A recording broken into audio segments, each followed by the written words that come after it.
C'est pour ça qu'aujourd'hui, les entreprises, elles ont choisi de se différencier sur la base de l'expérience client, parce que l'expérience client, ça ne se copie pas. C'est Oui. très difficilement copiable. Un prix, ça se copie, ça s'aligne jusqu'à ce que tu n'aies plus de trésor.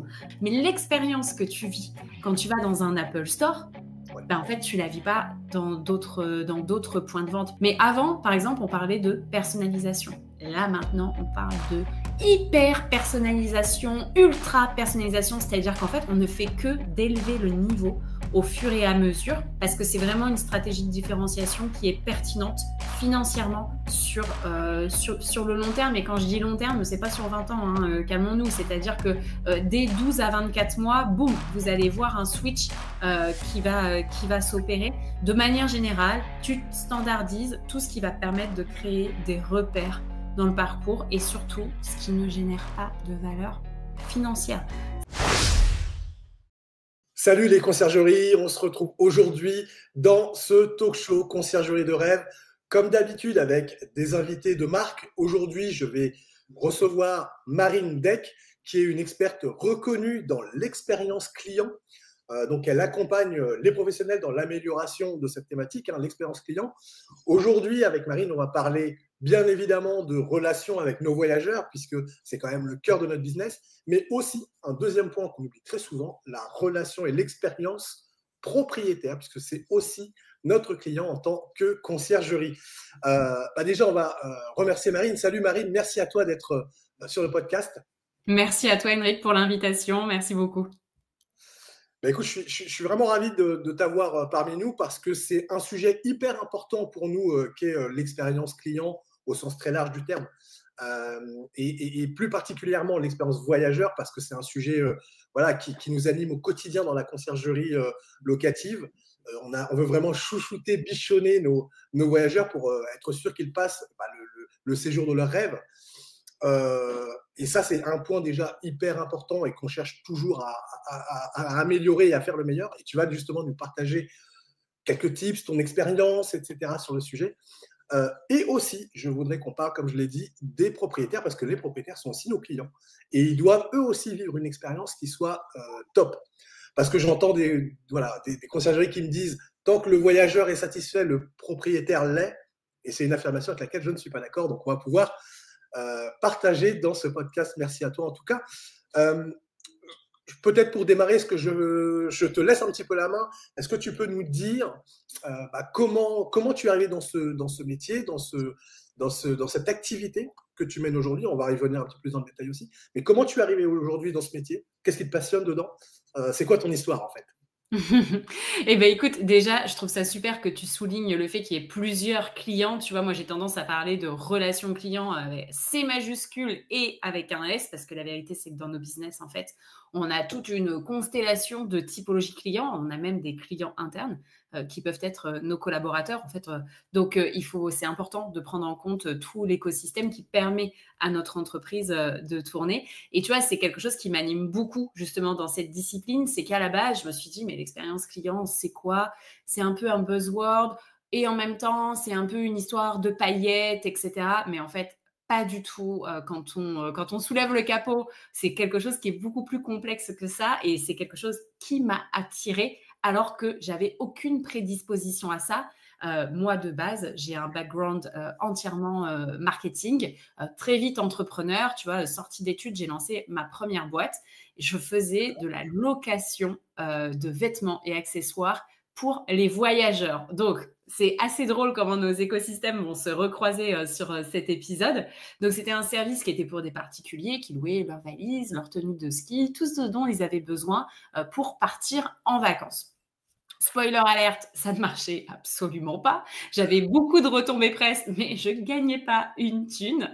Donc, à un moment, forcément, il a fallu un peu serrer la vis et puis faire ce qu'on appelle un pivot. J'ai eu la chance qu'en m'étant positionnée en fait sur le voyage qui s'est fait de manière totalement opportuniste, en fait, j'ai parlé avec les compagnies aériennes et à cette époque, Air France KLM m'a demandé d'adresser en fait mon service pour les passagers qui ont un bagage retardé. Donc, en tant que voyageur, vous avez peut-être déjà vécu cette expérience. Toi, Henrik, est-ce que tu as déjà vécu cette expérience d'avoir ton bagage retardé? Alors, ça m'est jamais arrivé. Croise les doigts. croise les doigts, je touche du bois, je fais tout ce qu'il faut pour pas que ça arrive. J'espère. Mais ouais, en fait, ça arrive ça arrive régulièrement. Non, ça, sur la masse globale de voyageurs, en fait, même si tu en as que 1%, mais en fait, ça fait quand même déjà un volume qui est tangible. Et le problème, c'est que quand tu vis cette expérience en tant que voyageur, ben, en fait, ça te plombe tout ton voyage.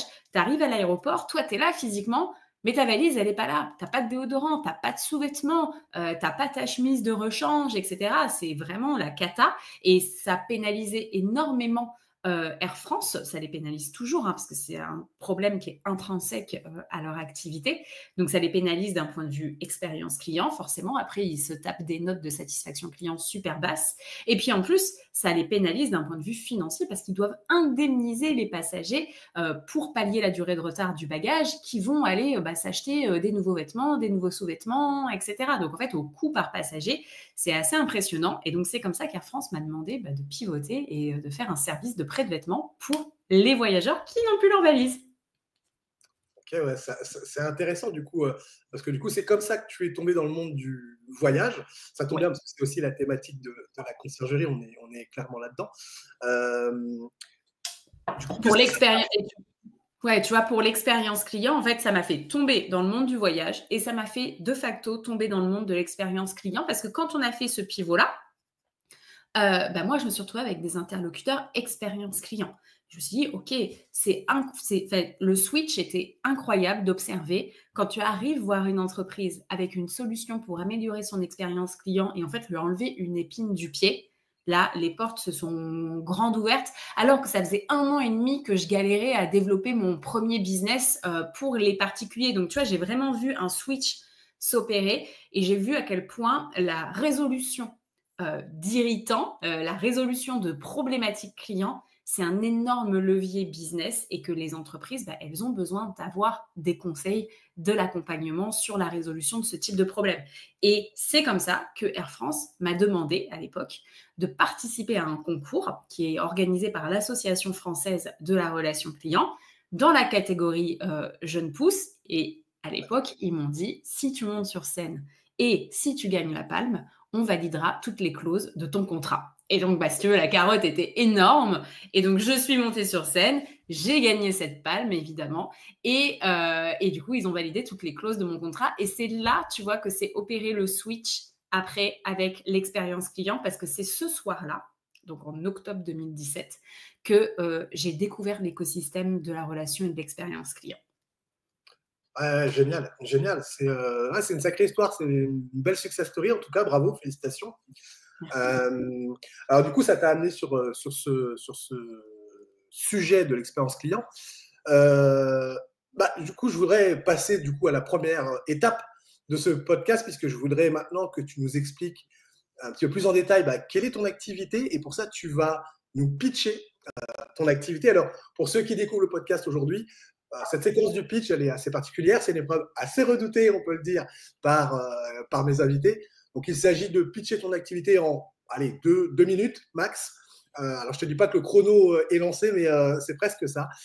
Donc, tu as 2 minutes pour nous pitcher ton activité, pour qu'on puisse comprendre ce que tu peux nous apporter et ce que tu apportes à tes clients.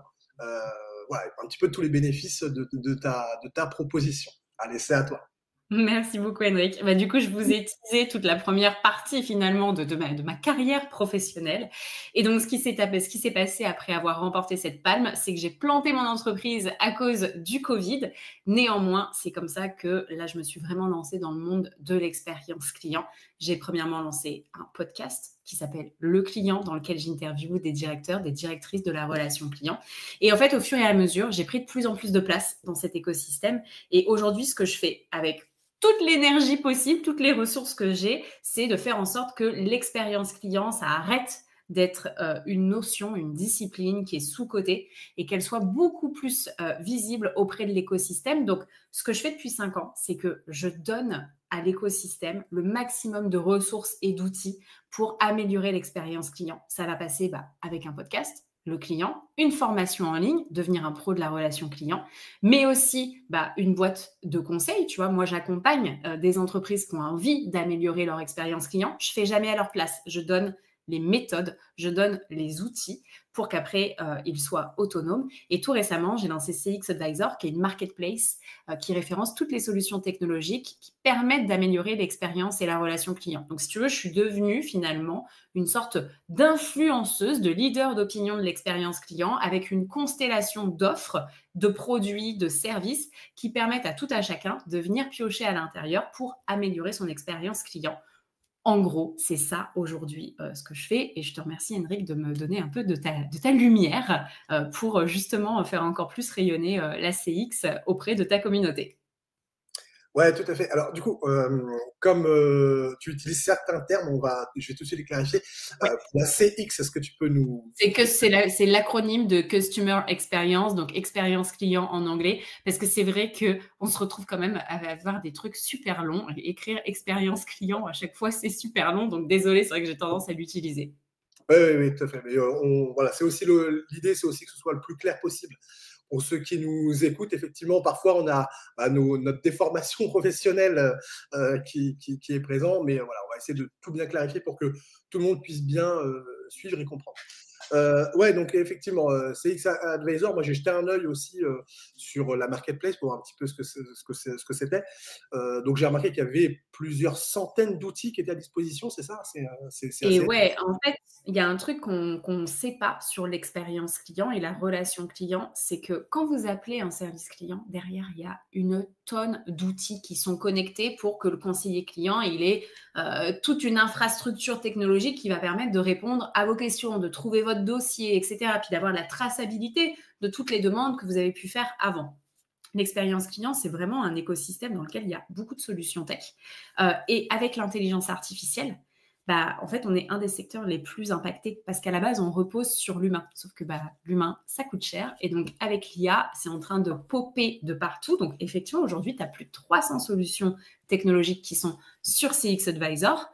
Et encore, on a scanné une partie du marché. Si je poussais le curseur plus loin, je pourrais monter aux alentours des 1000. J'ai pas mis les sous-traitants les externalisations de relations clients, tu vois. Enfin, donc, il en manque encore, mais on est un écosystème, et les gens sont surpris autour de moi, dans lequel il y a beaucoup de solutions tech. Et c'est pour ça que ça me semblait important de lancer cette marketplace, parce que déjà que notre discipline, si tu veux, je trouve qu'elle n'est pas hyper lisible, on utilise plein d'acronymes, etc. Et on voit, hein, on est un petit écosystème, un petit cluster. Moi, j'ai envie de faire péter les barrières de ce cluster.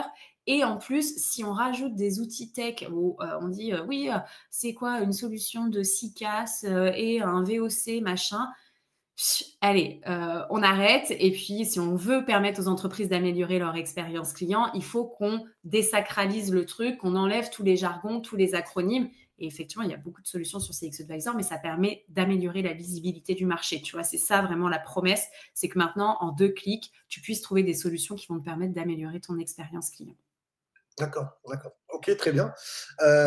Alors du coup, pour comprendre un petit peu ce que tu peux proposer, si moi, du coup, je suis une conciergerie, l'expérience de mes voyageurs, je vais commencer par eux, c'est quelque chose de primordial pour moi, parce qu'il y a la notation, il y a l'impact dans les algorithmes sur les différentes plateformes. Bref, le client est très souvent au centre de mes préoccupations. Comment je peux m'adresser à toi pour améliorer un peu ça, optimiser mes process? Qu'est-ce que tu peux m'apporter dans tes services? Moi, ce que je pense, la meilleure solution pour toi, tu vois, ça va être la formation en ligne. L'objectif, c'est que tu puisses venir piocher à l'intérieur en fonction de tes problématiques. On a aussi lancé tout récemment une offre de coaching. Donc, comme ça, tu viens vraiment et tu payes en one shot à la demi-heure ou aux 45 minutes pour qu'on puisse répondre à ta problématique. Si en ce moment, tu as beaucoup de réclamations clients, si tu veux augmenter, toi, ta visibilité, ta e-réputation, mais à toi, tu vois, Henrik, en tant que prestataire de conciergerie, ça, c'est pareil. Il y a plein de parcours que tu peux mettre en place, plein d'automatisations que tu peux faire, parce qu'on le sait, la e-réputation et les notes, de manière générale, c'est juste fondamental pour notre business, que ce soit pour toi, Henrik, tout comme pour tes clients, tu vois. Donc, tu peux venir avec ta problématique et puis tu payes one shot. Si tu veux sur du plus long terme et venir piocher au fur et à mesure de tes enjeux, dans ce cas-là, moi, je te recommande la formation en ligne. Ok, ok, ça marche, ça marche. Si je fais un petit peu du coup le lien effectivement avec nos métiers, on va rentrer un petit peu dans le cœur de cette interview aussi et les sujets qui nous intéressent. On va d'abord parler pour l'instant des voyageurs, on reviendra sur les propriétaires ensuite. Alors, peut-être, je commençais par une question qui est peut-être un petit peu bateau, mais sur laquelle je voudrais avoir un petit peu ton avis sur c'est quoi ta vision. Comment tu définirais une expérience client 5 étoiles aujourd'hui dans le monde du voyage, puisque c'est ce qui nous concerne. Alors, pour moi, ce serait, toi, quand tu es voyageur, tu es en situation de vulnérabilité. Je ne sais pas ce que tu en penses, toi, Henrik, mais c'est vrai que tu es quand même, t'es pas chez toi. Donc, tu n'as pas tes repères. Potentiellement, tu es dans un endroit dont tu ne parles pas la langue, etc. Donc, tu as des clients qui sont en position de vulnérabilité. Et de manière générale, l'humain, il n'aime pas être vulnérable. Donc, pour moi, l'expérience client qui serait 5 étoiles, c'est vraiment une expérience dans laquelle il n'y a aucune friction, dans laquelle on va avoir beaucoup de proactivité et on va venir anticiper les potentielles problématiques des clients avant même qu'elles ne se produisent, parce qu'en fait, le client, à ce moment-là, le voyageur, il est déjà dans une position de stress, d'inconfort. Donc, notre responsabilité, quand on est une marque ou un prestataire dans le parcours d'un voyageur, c'est vraiment de fluidifier et de faire en sorte qu'il y ait le moins de friction possible. Pour moi, ce serait vraiment ça. Ouais, tout à fait. Ouais. Je suis d'accord effectivement sur la partie fluidité, le moins de friction. Et tu as raison, le voyageur qui a sorti sa carte bleue, comme tu dis, et qui va aller, faire son séjour, comme tu dis, il est peut-être à l'étranger, il parle peut-être pas la langue. Bref, il faut en effet, et nous, c'est notre positionnement dans la conciergerie, le rassurer tout de suite, en fait, dès lors qu'il a fait sa réservation. C'est tout de suite prendre contact avec lui de manière la plus rapide possible pour lui dire c'est bon, on a bien reçu votre réservation. Bref, on va aller le rassurer, en effet. Et ça, on est sur la partie un peu confiance et un peu vulnérabilité que tu disais. Ouais, tu as tout à fait raison. C'est rassurer, répondre aux questions. Tu vois, il n'y a pas longtemps, j'ai réservé un appartement. Et en fait, j'y vais, moi, à cet endroit, j'étais en France, mais j'y vais pour donner une conférence devant 1000 personnes. Crois-moi que j'ai clairement autre chose à faire et à me stresser que de savoir est-ce qu'il y a un sèche-cheveux, est-ce que la luminosité, elle est bonne pour que mon make-up, il soit bon, etc. Ça peut paraître être superficiel, mais parce qu'on est dans un contexte où je dois prendre la parole, il y a des micros, il y a des caméras partout, etc. Et donc, en fait, je suis concentrée sur la prestation que je dois faire pour mon client. Et je ne dois pas avoir de cailloux dans ma chaussure liés au fait que je n'ai pas reçu le code de la boîte à clés, que je ne sais pas s'il va y avoir la bonne machine à café, s'il va y avoir assez de prise pour le sèche-cheveux, le lisseur, l'ordinateur, l'iPad, tout le bazar, tu vois, parce que je me déplace avec toute ma valise. Donc, pour moi, c'est vraiment ça, c'est prendre en considération que le fait que le client, en fait, il est là pour un objectif précis, pro ou perso. Et donc, nous, on est censé lui fournir un cocon, un espace qui va lui permettre de vivre ce moment de la manière la plus simple possible, la plus fluide. Ouais, tout à fait. Tout à fait. Donc, ouais, ça passe par une communication qu'on doit avoir avec lui. Donc là, je parlais de prendre contact avec lui. Et du coup, tu vois, je fais un peu le switch avec ce que tu viens de dire sur la question suivante. Mais c'est-à-dire, tu vois, qu'est-ce qu'un voyageur, finalement, il attend réellement dans son séjour au-delà du logement lui-même? Bon, tu viens de donner une partie de la réponse, justement. Qu'est-ce que tu dirais? Qu'est-ce que tu répondrais à cette question? Je dirais qu'au-delà du fait que j'ai un peu spoilé la réponse, mais dans mon cas, en fait, la question qu'il faut poser, elle est au client. C'est-à-dire qu'à chaque fois qu'il y a une résa qui est faite, chacun vient avec un objectif précis, des déplacements pro, des déplacements perso. Il y en a qui viennent pour des événements heureux, il y en a d'autres qui viennent pour des événements qui sont tristes. Et donc, en fait, j'ai envie de te dire que la meilleure réponse, c'est de poser la question au client. C'est quel est l'objectif de votre voyage? Pourquoi est-ce que vous nous rendez visite à Nice? Comment est-ce qu'on peut vous aider? Et tu vas voir que les réponses, en fait, elles sont totalement différentes parce que tu as pléthore de possibilités. Et donc, tu vas avoir pléthore de contextes et de clients. Ouais, tout à fait, tout à fait. Ouais, c'est pour ça, du coup. Et puis, puis quelque part, je trouve, de poser cette question, ça humanise un peu la relation qu'on va avoir avec notre voyageur.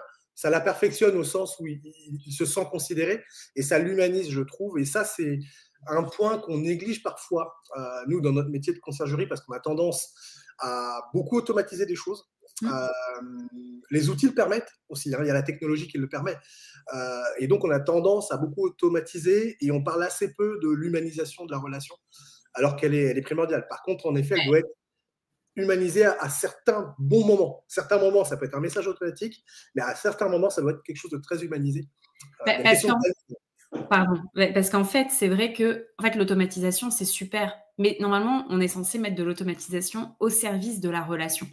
Donc si effectivement, tu pousses seulement, le curseur de l'automatisation, bon, bah, OK, ton process, bah, il s'enchaîne et toi, tu peux aller, tranquille, à la piscine, tu vois? Mais normalement, dans une dimension business, c'est censé te dégager du temps pour faire des choses qui sont moins automatisables et donc qui sont liées à l'humain.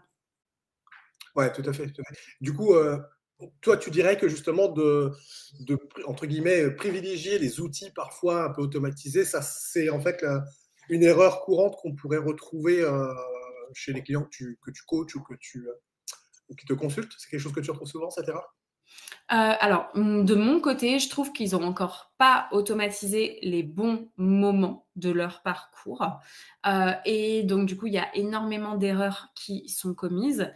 Ça peut être une des erreurs de trop automatiser et du coup de, bah, pas assez, humaniser. Dans mon cas, je dirais qu'ils ont ni automatisé ni humanisé parfois, tu vois? Là, c'est la double peine. Ouais, en effet, ouais. Ouais, ouais, ouais.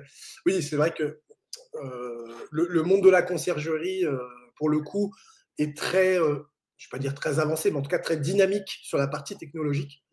Et Mmh. parfois, on met beaucoup ça en avant et on en oublie un peu l'aspect humain, c'est ce que je disais tout à l'heure. Mais parce que vous gérez des flux et que, du coup, enfin, c'est de base, c'est énormément de logistique, de la réactivité. Tu as besoin que tes biens, ils soient remis en location le plus rapidement possible et cetera. Donc tu es déjà dans un mindset, en fait, de, quelles sont les étapes? Qu'est-ce que je peux automatiser? Quels sont les prestataires qui viennent? Tac, tac, tac, il me faut 45 minutes pour nettoyer la chambre, blablabla, tac. Enfin, je pense que c'est lié effectivement à votre business. Ouais, ouais, c'est clair que, il y a, cette gestion de flux et un petit peu de ce que je disais tout à l'heure, d'être au bon endroit au bon moment. C'est-à-dire que, comme tu prenais l'exemple du code d'accès, bah, c'est un élément envoyé pile au bon moment. C'est pas la peine de l'envoyer, 15 jours avant, mais il faut pas l'envoyer non plus 5 minutes trop tard parce que justement, c'est trop tard. Donc, il y a une question de timing et c'est vrai que les outils nous permettent ça et on s'appuie beaucoup là-dessus et ça Et tu pourrait être vois, moi, énorme red flag, sur ma résa, en tout cas red flag pour ma part, sur, le fameux code de la boîte à clés. Bah, en fait, moi, à J-1, je me dis: «Mais attends, demain je dors où déjà? OK, machin, comment je fais pour accéder au truc?» Et en fait, je me rends compte que j'ai pas le code. J'ai l'adresse et cetera, mais j'ai pas le code. J'envoie un message et là, on me répond quoi? «Bah, vous aurez le code demain». Et en fait, je suis en train de te poser la question, donc j'ai bien compris que ça serait une automatisation demain qui sera envoyée et effectivement, le lendemain, en gros, c'est le jour de ton checking, vraiment quelques heures avant, tu reçois le code. Sauf que moi, je suis dans le contrôle. Je viens pour faire une prestation devant 1000 personnes. Et bah, en fait, je veux savoir si je vais me retrouver à la rue ou si je vais pas me retrouver à la rue. Quelle est la valeur ajoutée de me répondre: «Vous le recevrez demain» et de pas me donner la réponse tout de suite? Là, en fait, ce que je suis en train de te dire, c'est que je suis en train d'anticiper parce que je suis dans le contrôle, parce que je suis stressée et j'ai besoin d'avoir une réponse maintenant. ouais, ouais, tout à fait et effectivement et alors du coup, si je prends cet exemple-là, qu'est-ce qui, selon toi, aurait dû être fait pour, justement, fluidifier ton expérience? Parce que c'est un excellent exemple, du coup, ce que tu as vécu là. Ben pour moi, en fait, quand on m'a répondu, la réponse qui m'a été apportée de, «Bonjour, nous avons bien pris en compte votre message, vous recevrez votre code d'accès, demain dans la journée». Ben en fait, autant ne pas me répondre, hein. C'est-à-dire, donnez-moi le code maintenant, en fait. Ça n'a aucun sens. Vous recevrez demain. OK, on va dire que ça me rassure, mais bon, bah, j'ai bien compris que tu voulais pas sortir de ton automatisation, quoi. Oui, oui, oui, Pour c'est moi, sûr. fallait me donner le code tout de suite. On parlait un petit peu justement d'humanisation, on pourrait aussi parler de personnalisation. Ça, c'est aussi quelque chose qui est hyper important en tout cas dans notre métier et c'est vrai que, je pense que dès qu'on parle de clients, on a tendance à vouloir, personnaliser. Heu, Après personnaliser, ça peut avoir un coût, notamment nous dans notre métier. Jusqu'où tu conseillerais d'aller justement dans la personnalisation? Quels seraient tes premiers conseils pour personnaliser l'expérience d'un voyageur? Pour personnaliser, tout dépend de ton positionnement. Tu vois, tu soulèves un point qui est, à un moment, le rapport au prix. Évidemment, l'objectif, c'est quand même que tu sois rentable. Maintenant, pour moi, du coup, c'est vraiment te dire: «OK, ton bien, sur le marché, donc ton appartement, ta maison, elle est positionnée plutôt haut de gamme, plutôt moyenne gamme ou plutôt c'est un truc de run? Donc forcément, tu vas aller mettre beaucoup d'automatisation. On n'automatise pas les mêmes process, quand, on va à l'Apple Store et pourtant c'est un truc qui est haut de gamme, mais c'est du run, il y a beaucoup de flux et cetera, que quand tu achètes, une villa, sur la Côte d'Azur, à Saint-Jean-Cap-Ferrat. Tu vois? C'est pas du tout les mêmes marges, c'est pas du tout les mêmes typologies clients, donc tu vas pas mettre en place les mêmes process. Donc, tu peux personnaliser le strict minimum, c'est-à-dire le bonjour Madame Deck, j'espère que tu vois le nom, prénom, le contexte du séjour, ou encore si la personne, si tu lui as posé la question et qu'elle t'a dit qu'elle venait pour un déplacement professionnel, tu peux lui dire rassurez-vous, la Wi-Fi elle fonctionne bien, voici le code Wi-Fi, etc.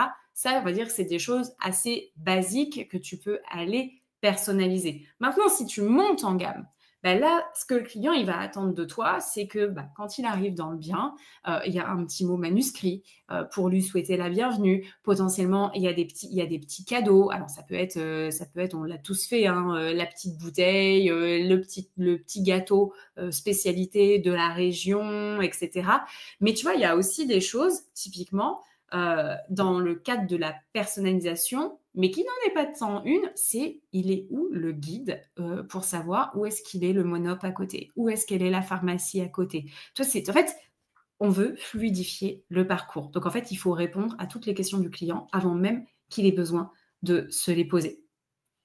Ouais, ouais, ouais. Et je reprendrai du coup la phrase que tu as dit au début, la proactivité en fait. C'est que on doit être proactif pour justement fluidifier, rassurer, sécuriser le voyageur.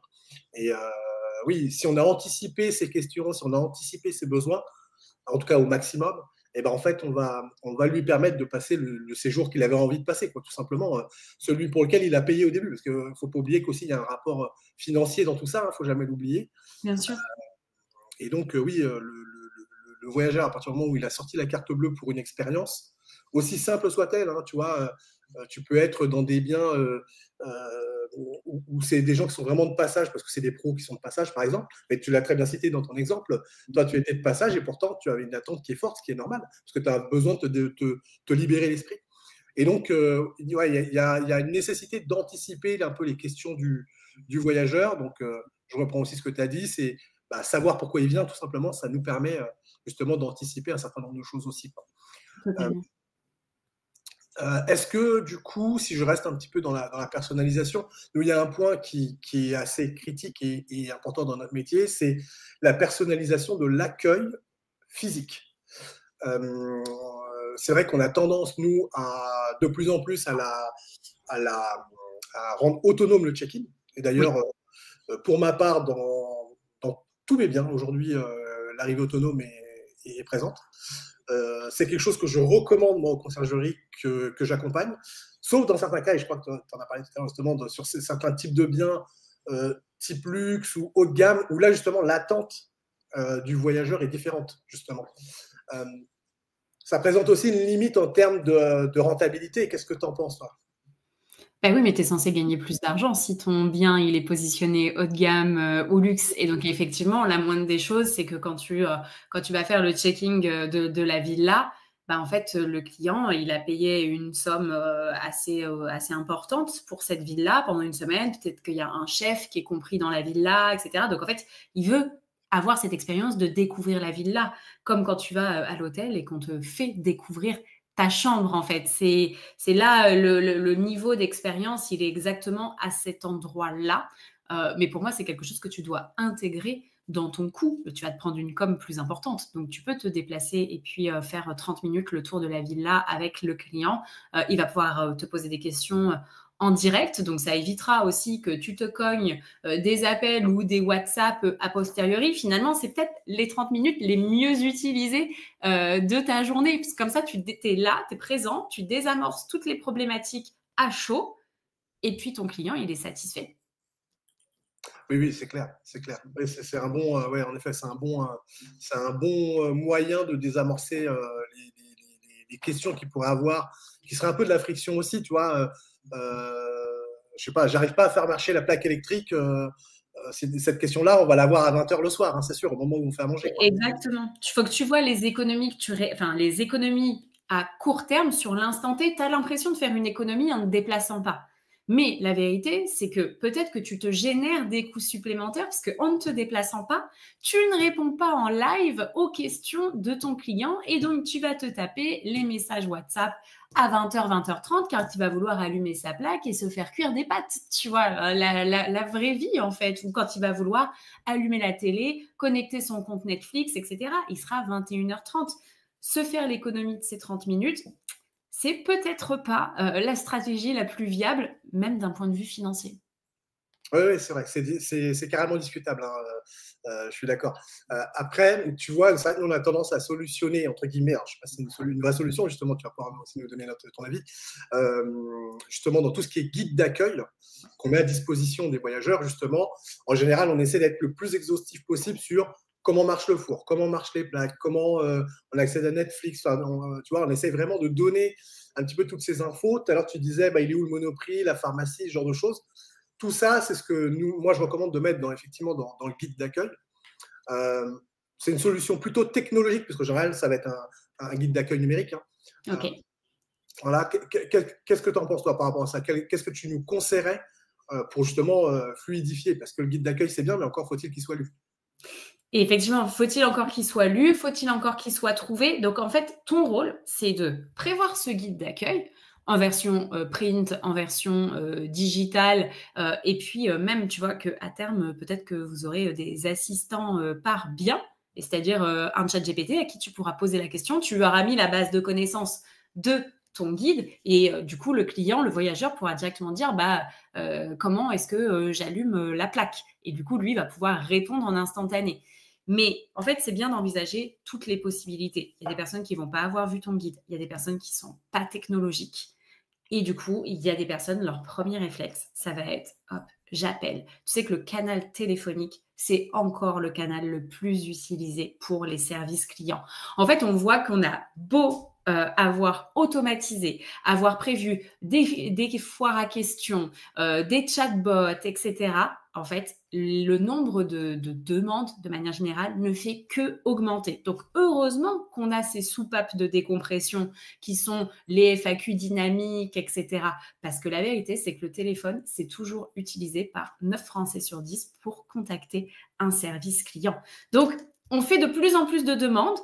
Oui, des fois, elles sont adressées à des automatisations, mais comme on fait de plus en plus de demandes, le flux sur les canaux traditionnels, il reste encore hyper important. Tu vois, aujourd'hui, les marques, elles ne peuvent pas se passer du téléphone, de l'email, etc. Je ne sais pas par quel canal, toi, peut-être tu passes, Henrik, pour faire tes réclamations, mais souvent, on en arrive au canal traditionnel. Oui, oui, oui, c'est vrai que le voyageur qui est pas satisfait, alors ça va dépendre un peu des profils, mais c'est vrai que le téléphone, ça reste pour se plaindre quand même le meilleur canal. mais c'est normal parce qu'en fait, on a un problème à l'instant T et on a besoin d'une réponse ou d'une solution à l'instant T, quoi. Ouais, c'est un canal chaud, en fait, du coup. C'est ce que nous, on va appeler un canal chaud parce que du coup, tu es vraiment en synchrone et tu dois avoir une réponse tout de suite. À l'inverse, si c'est un truc qui est un peu moins important, tu vas utiliser l'email, qui est un canal froid et où du coup, toi, Henrik, tu pourras répondre sous 2 heures. Si on t'a envoyé le mail à 22 heures, bien évidemment, tu répondras à partir du lendemain matin, 8 heures, tu vois. Ouais, ouais, tout à fait. Et alors, du coup, tu as utilisé des mots qui m'intéressent beaucoup, puisque c'est des choses qu'on met déjà en place, hein. Tu parlais tout à l'heure de chatbot, d'intelligence artificielle, etc. En effet, on a déjà des solutions qui existent et qui sont à notre disposition, qui permettent en effet de relier le guide d'accueil à une IA. Ce qui lui permet de répondre aux messages pour l'instant écrits de manière hyper précise, hyper instantanée aussi, en tout cas hyper rapide, à défaut de facilité, mais en tout cas hyper rapide. Et donc ça, c'est vrai que c'est un gros plus dans notre activité. Je rêverais, et c'est à mon avis qu'une question de temps, qu'on soit capable de faire ça via une ligne téléphonique. En fait, voilà, c'est que ce soit pas un serveur vocal, mais que ce soit comme si c'était toi et moi qui discutions avec le voyageur. C'est qu'une Mais question de temps. c'est déjà possible. Moi, tu sais, j'ai des clients aujourd'hui, c'est ce qu'on appelle le voice bot. Effectivement, c'est la dernière génération de nos taper 1, taper 2, etc. Mais le voice bot, on peut avoir des vraies conversations avec. Et donc, du coup, vous pouvez donner vos bases de connaissances, tous les fichiers PDF que vous avez fait pour les guides des biens que vous avez en gestion. Ben, en fait, vous pouvez les donner à ce voice bot et il va répondre à vos clients. Et aujourd'hui, c'est accessible au commun des mortels. Il y a des entreprises qui ont un voice bot pour 350 € par mois. Et quand je te dis des entreprises, c'est des entrepreneurs. C'est coiffeurs, esthétiques, loueurs de véhicules, etc. C'est incroyable. Avant, jamais ces entreprises auraient pu avoir les ressources nécessaires pour avoir ce type d'outils. Aujourd'hui, tout le monde peut avoir son voice bot. Ouais, tout à fait. Et le gros avantage que je trouve, c'est le fait qu'il peut répondre H24. Ça, c'est un truc de fou, quoi. Et 7 H24, et puis dans toutes les langues aussi, tu vois. Il y a un autre point, Henrik, qu'on n'aborde pas, c'est que tout le monde ne parle pas forcément hyper bien anglais, etc. Là, le voicebot, il va pouvoir parler dans la langue native de ton voyageur. Donc, tu vas encore lui enlever des frictions, parce que peut-être que pour lui, c'est un petit peu pénible de devoir s'exprimer. Moi, tu sais, des fois, quand je vais à l'hôtel, déjà... je viens de me cogner une journée à parler avec plein de gens, etc. Je suis un peu, tu vois, mon niveau de tolérance sociale, il est hyper, il a déjà été poncé.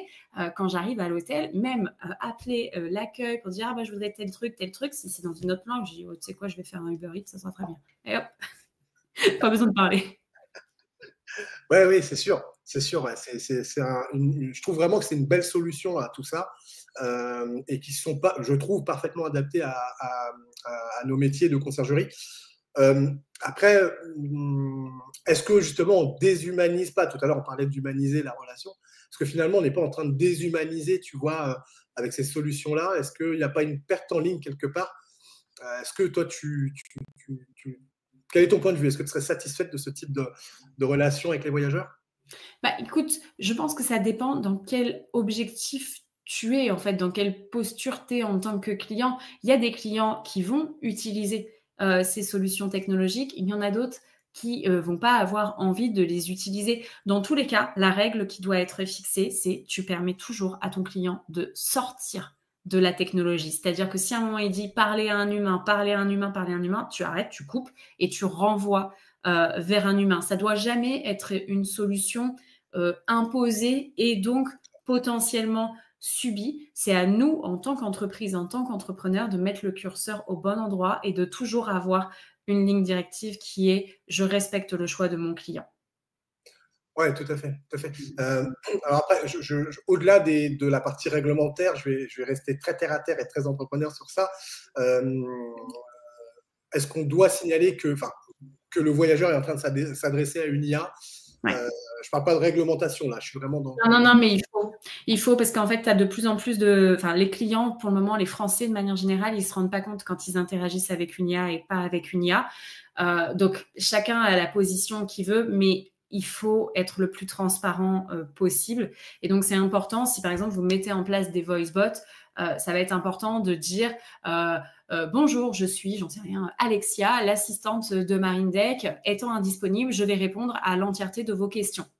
Dites-moi quelle est votre problématique et je vais vous aider. Donc, ouais, pour moi, il ne faut pas créer de confusion, c'est important quand même.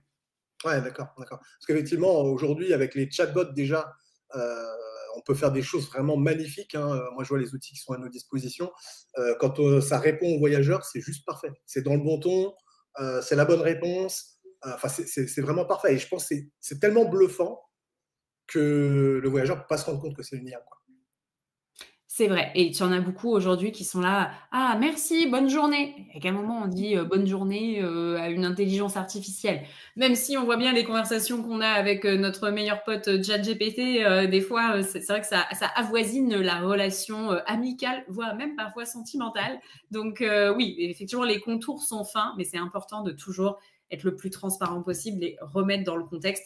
Et toi, ton rôle, c'est de coordonner tout ça. En fait, tu es responsable de cette interaction, donc tu dois checker que le client, il est OK pour être dans cette interaction. Et puis, tu dois checker, tu parlais effectivement la façon dont il répond, tu vois, ce que nous, on appelle le tone of voice, etc. Si aussi, il n'a pas des hallucinations et s'il ne va pas verbaliser des réponses qui sont totalement à côté de la plaque, voire même parfois en dehors du cadre légal, tu vois, du cadre réglementaire. Donc, toi, tu dois le verrouiller, en fait. Tu es le parent, le responsable de ce voicebot, de ce chatbot. Donc, tu dois le protéger. Ouais, tout à fait. Bah, je pense qu'effectivement, la bonne solution, c'est ce que tu as dit tout à l'heure, c'est à partir du moment où c'est une IA qui répond, on doit le clarifier en disant, voilà, bonjour, je suis l'assistant de machin, je réponds en son absence et je vais répondre à toutes vos questions, quoi. Enfin, voilà, d'avoir un petit discours, mais le dire que c'est un assistant, en fait. En effet, je pense que c'est un point important qui permet un peu aussi de bien faire comprendre, en tout cas, d'aider le voyageur à comprendre qu'il n'a pas affaire, dans notre cas, soit à la conciergerie, soit au propriétaire, mais que c'est bien un assistant qui est là pour aider. Et l'humain sera toujours important à l'escalade. C'est-à-dire que si tu utilises le voicebot pour dire comment utiliser la plaque de cuisson, mais sauf que ça se trouve, en fait, elle est vraiment défaillante, la plaque de cuisson ce jour-là, et du coup, hop, on sort du cadre et évidemment que là, on passe sur un humain. Et c'est là, encore une fois, sur où est-ce qu'on met le curseur, s'assurer surtout qu'on ne déplace pas le curseur seulement côté technologie et pas côté humain. L'humain, on est censé l'avoir soulagé grâce à ces outils pour lui permettre d'avoir plus d'interactions et des interactions plus qualitatives avec les clients. En tout cas, c'est la promesse, c'est le pitch qui est fait par tout le monde quand on dit oui, mais tout le monde va perdre son emploi. Mais non, vous inquiétez pas, vous allez gérer des interactions de meilleure qualité, etc. Machin. C'est pas entièrement du bullshit. Bien évidemment qu'il y a des gens qui vont perdre leur emploi. Mais la vérité, c'est qu'il est censé rester du flux pour ce que l'IA ne peut pas traiter, puisqu'aujourd'hui, pour le moment en tout cas, elle est quand même limitée.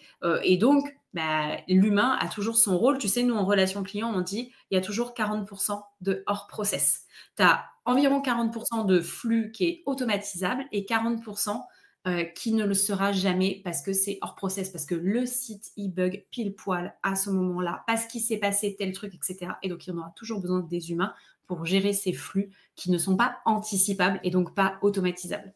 Ouais. Ah, c'est énorme. Je n'avais pas la stat 40%, c'est énorme. Oui, quand même, tu vois. Alors après, ça veut dire qu'il y a quand même une grosse partie qui est automatisable. C'est pour ça que je dis, bien évidemment que il y a des gens, ils vont plus avoir d'emploi. C'est évident. Mais il reste toujours une partie du flux pour le hors process. Ouais. Et c'est la partie, comme tu le dis, qui n'est pas automatisable parce que complexe. Et pour l'instant, on a besoin d'un être humain pour gérer cette complexité-là, quoi. Tout à fait. Ok, ça marche. Ok, pour les voyageurs, bon, on pourrait en parler encore des heures, hein, je suis sûr. Mais ce que je te propose juste, c'est qu'on passe peut-être à la relation avec notre deuxième client pour nous, les conciergeries, qui sont les propriétaires. Alors, déjà, je voudrais déjà qu'on puisse partager un petit peu ensemble nos positions. Je disais au tout début qu'effectivement, on a deux types de clients dans notre conciergerie.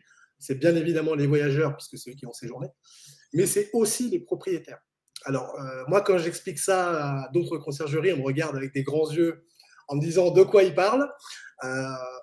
Toi, qu'est-ce que tu en penses? Est-ce que tu es raccord déjà avec cette dualité de clients qu'on a? Qu'est-ce que tu en penses? Est-ce que c'est une réalité ou est-ce que je divague complètement? Alors, ne t'inquiète pas, Inouï, tu n'es pas du tout en train de divaguer. En fait, c'est simple, c'est rattaché à ton modèle économique. Tu as un modèle économique à double entrée. Tu as besoin de biens à proposer sur le marché à des voyageurs. Donc, tu as des voyageurs et tu as des propriétaires de biens. Tu as besoin de ces deux personnes pour que ton business il fonctionne et pour que tu fasses le match, parce que c'est là où ça fait des chocs à pic et où tu gagnes de l'argent. Donc, forcément, du coup, pour faire les chocs à pic, tu as besoin des deux entités. Donc, en fait, tu as deux clients dans ton écosystème. L'un ne fonctionne pas sans l'autre. Si tu as plein de biens à proposer, mais aucun voyageur, ça ne marche pas. Et si tu n'as que des voyageurs et aucun bien à proposer, ça ne marche pas non plus. Donc, tu as deux typologies de clients. Ouais, tout à fait. Et alors, d'après toi, dans notre modèle de conciergerie, qu'est-ce qu'attendrait un propriétaire en termes d'expérience client? Du coup, je vais vraiment utiliser ce mot-là. Qu'est-ce qu'il attendrait? Qu'est-ce que ce serait pour lui, justement? On disait tout à l'heure un client satisfait 5 étoiles. Ce serait quoi un 5 étoiles pour un propriétaire, justement? Tu aurais des choses à nous proposer. Je pense que, tu vois, dans un premier temps, on est beaucoup venu vous voir pour la partie logistique. pour gérer les flux, les rotations, tous les trucs en fait que les propriétaires n'avaient pas forcément envie de gérer, le linge, la remise des clés, etc. Donc il y a cette première partie qui est bien évidemment liée à votre business et à votre proposition de valeur, mais qui est la base. Maintenant, moi, ce que je vois aujourd'hui et ce que les propriétaires, ils attendent de vous, au-delà de la logistique, c'est l'expertise marché.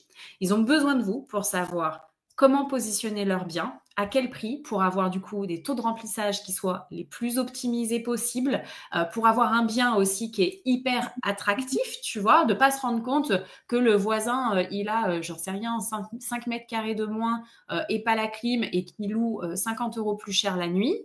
Lui, il veut, du coup, c'est pour ça qu'il fait appel à vous aussi, c'est l'expertise du positionnement. Le lieu géographique, le positionnement prix, le positionnement en termes d'offres, etc. Pour moi, c'est vraiment ça. Donc, c'est un propriétaire qui a un bien qui tourne sans friction, avec des taux de remplissage hyper élevés, une rentabilité forte, peu de dégâts, même si ça arrive, hein, évidemment, c'est tout le monde, ça arrive à tout le monde. Et puis bah, le moins de friction possible, encore une fois. Ouais, tout à fait. Qu'est-ce que tu en penses du coup de ce que je te dis? Oui, oui, tout à fait. En fait, je suis d'accord avec toi, c'est que le propriétaire, aujourd'hui, il attend plus seulement la remise des clés, le ménage, ça c'est bon, tout le monde a compris. Et je pense que d'ailleurs, les conciergeries qui se cantonnent à ça, pourquoi pas, ça peut être un modèle, ça peut être un choix. Mais je pense que effectivement, si on veut pouvoir fournir une prestation qualitative et donc rémunérée aussi, avec des démarches qui permettent en tout cas des marges en adéquation avec ça, je pense qu'il faut apporter beaucoup de valeur aux propriétaires. Et cette valeur, effectivement, elle passe par être capable de, comme tu disais, de positionner le bien dans le marché, parce que c'est pas parce que, tu l'as bien dit, c'est le bon exemple, c'est pas parce que ton voisin il le loue à 200 € la nuit que nous on va pas faire pareil. Ça se trouve, on va se positionner au-dessus. Ça se trouve, au contraire, il va falloir se positionner en dessous parce que le bien est différent, notre cible est différente. La cible, ça c'est hyper important.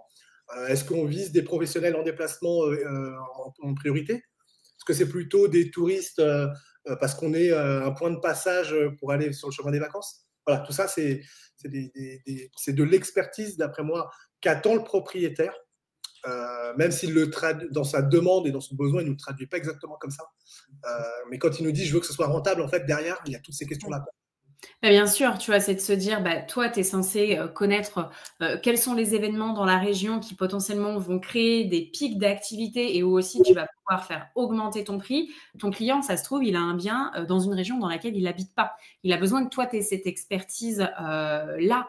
Si il a un, deux pièces, mais que dans la région, il a un, deux pièces, par exemple, et un double couchage, mais que dans la région, tu es quand même sur un profil très famille, etc., c'est à toi de lui recommander de changer le canapé pour mettre un canapé convertible, etc., pour augmenter la valeur de son bien, la valeur produit, et donc avoir un taux de réservation qui sera maximisé. Il attend, je dirais, un peu, c'est une sorte d'audit, tu vois, au démarrage, et puis toujours de rechallenger son offre en fonction de l'évolution du marché, que ça soit sur les concurrents en termes de biens, mais aussi sur les événements qu'ils peuvent avoir sur la région.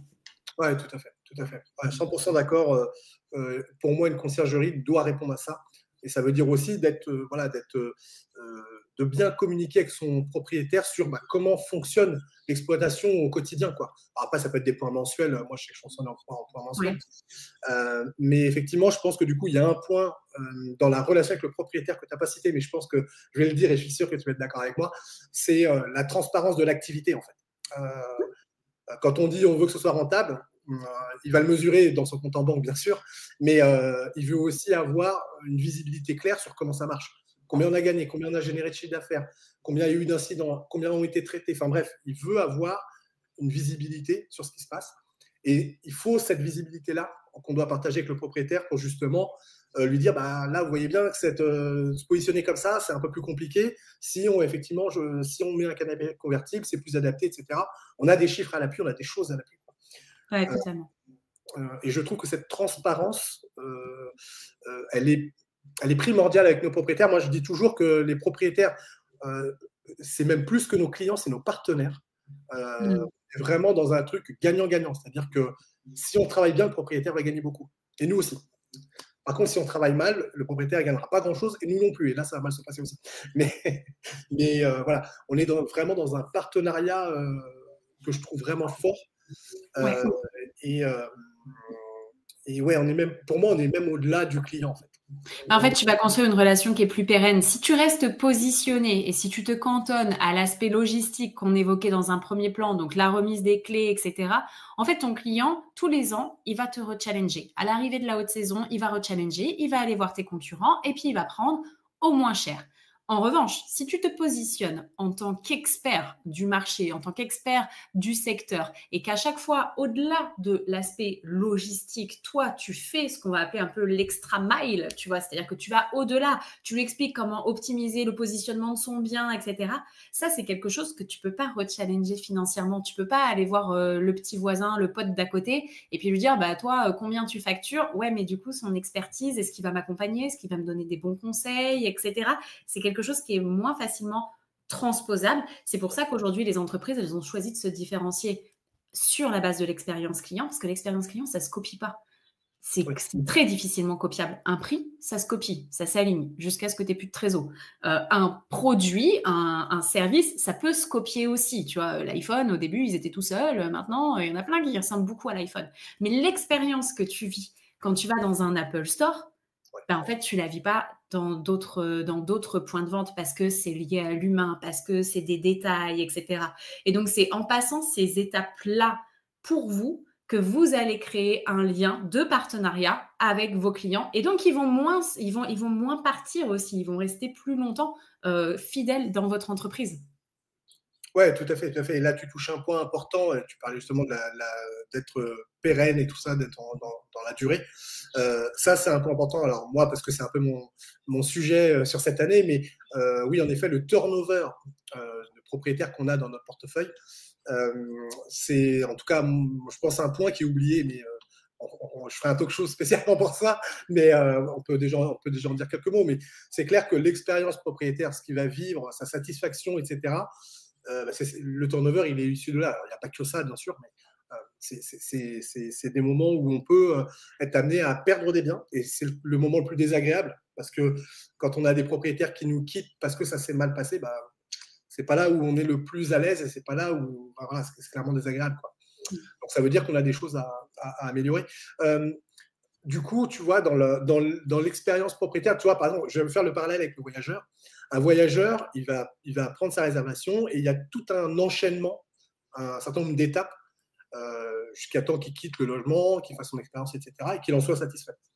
Le propriétaire, finalement, lui aussi, il a un parcours qui va être peut-être beaucoup plus long dans la durée, parce que ce n'est pas un one-shot.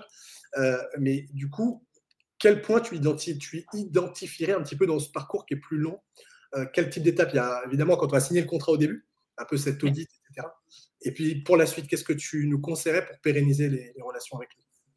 Bah, du coup, je pense que déjà, il faut que tu décomposes la signature. C'est-à-dire que tu as la première rencontre, le premier échange, ta signature, la première location, peut-être à la fin de la première saison, parce que c'est là où lui, il va faire le point sur la rentabilité de l'accompagnement qu'il a eu avec toi. Donc, il faut vraiment, quand tu fais les moments clés de ton parcours client, projette-toi dans la tête de ton client. À quel moment est-ce qu'il y a des zones de friction? À quel moment il se pose des questions, etc. Donc, peut-être à la fin de la première saison, à la fin de la première année, bien évidemment, parce qu'en plus, il va remplir sa déclaration d'impôt. Donc, du coup, tu as besoin de l'accompagner sur ce moment-là.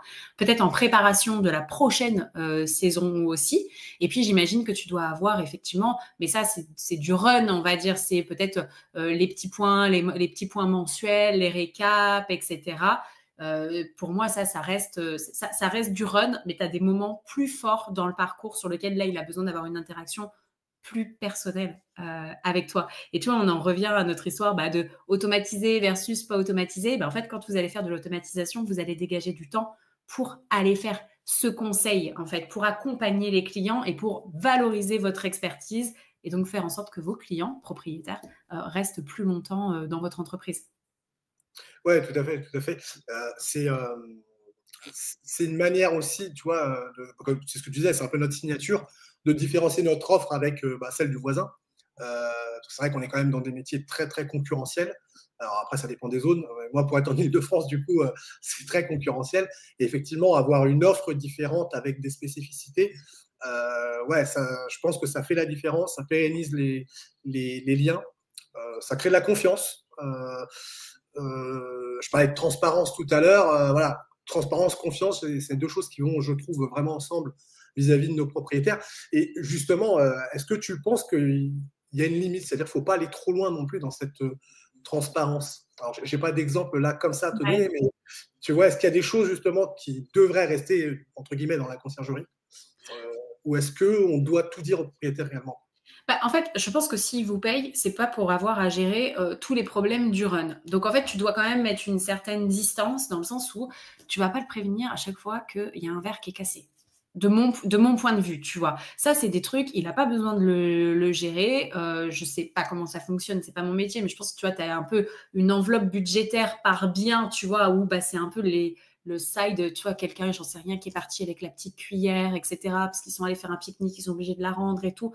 On ne va pas embêter les gens qui nous confient notre bien à l'année avec ce genre de détails. Par contre, si ça part en escalade, c'est là où du coup, tu es obligé d'interagir avec le propriétaire. Mais donc, c'est peut-être là que je fixerai la limite sur, bah, en fait, toutes les problématiques à gérer, mais qui sont des petits cailloux, des petits gravillons dans la chaussure et que c'est toi qui dois absorber parce que c'est ton job, parce que c'est pour ça que tu es payé et ton propriétaire, il n'a pas envie que tu l'appelles en pleine réunion, que tu le déranges, il est en comité de direction, machin, pour dire que il manque une petite cuillère, il faut aller chez Ikea pour acheter un set de petites cuillères. Il s'en cogne. De mon point de vue, mais Henrik, c'est ton métier, donc voilà, c'est toi qui me dis. Non, non, tout à fait, je suis d'accord avec toi. Et puis ton regard extérieur est hyper précieux aussi, justement. C'est pour ça que ce podcast est intéressant. Justement, c'est parce que nous, on a notre vision, voilà, on est un peu dans le jus et un peu la tête dans le guidon. Et c'est ce podcast, je veux vraiment justement qu'on puisse prendre un peu de recul avec toi, justement, par rapport à tout ça. Rechallenger aussi nos positions, hein, pourquoi pas. Et effectivement, aller vers une amélioration. Et je pense que c'est tout à fait ce que tu dis, est tout à fait juste. On est là pour justement enlever de la charge mentale si au propriétaire. Le nombre de petites cuillères de verre, ça, c'est des choses, on ne doit même pas l'embêter avec ça. Et en effet, ça fait partie de la prestation très souvent d'ailleurs. C'est déjà acté dans la prestation qu'effectivement, alors ça dépend des prestations, mais on va dire tout ce qui est en dessous de 100 euros, par exemple, c'est fait directement par la conciergerie et après c'est facturé et puis il faut quoi. Ok. Et tu vois, je pensais aussi, par exemple, c'est comme, souvenons-nous des collaborateurs qui viennent toquer à notre porte avec que des problèmes. Ces collaborateurs-là, on les aime pas. Ils sont chiants. Nous, ce qu'on veut, c'est des gens qui viennent pour nous verbaliser des problèmes, mais d'ores et déjà qui nous disent, mais t'inquiète, j'ai prévu des solutions, j'ai déjà booké le plombier qui va venir pour réparer parce que ton sanibroyeur, etc., machin. Donc, en fait, c'est important. Pour moi, c'est là où le niveau de transparence, tu dois créer quand même un peu un film opaque pour dire, bah, j'enlève de la charge mentale. Et quand vraiment je dois escalader, surtout, je ne viens pas qu'avec le problème. Je viens avec, dans mon bagage, le problème et les solutions qui ont déjà commencé à être mises en place. Tu vois, les solutions. Ouais, tout à fait. Et je trouve que ça, c'est une manière d'être professionnel aussi. Je disais que c'était dans notre prestation et c'est clair. Mais c'est hyper important qu'on soit, qu'on soit pro. Pour moi, ça fait partie. C'est pour ça qu'on a besoin d'un professionnel. C'est justement pour avoir des solutions en avance, entre guillemets. Et le propriétaire, pour moi, il cherche ça aussi, quoi. Donc, oui, ok, bien en phase par rapport à ça. Justement, est-ce que tu aurais. Alors, peut-être sur cette partie-là, je ne sais pas si tu auras des histoires ou des anecdotes que tu voulais nous partager. Tu me disais tout à l'heure que tu avais pas mal d'anecdotes, mais je ne sais pas si tu as des exemples un petit peu qui se rapprocheraient de cette relation propriétaire et sur lesquels tu voudrais partager, je sais pas, une bonne pratique que tu as observée. Est-ce que tu aurais un exemple comme ça?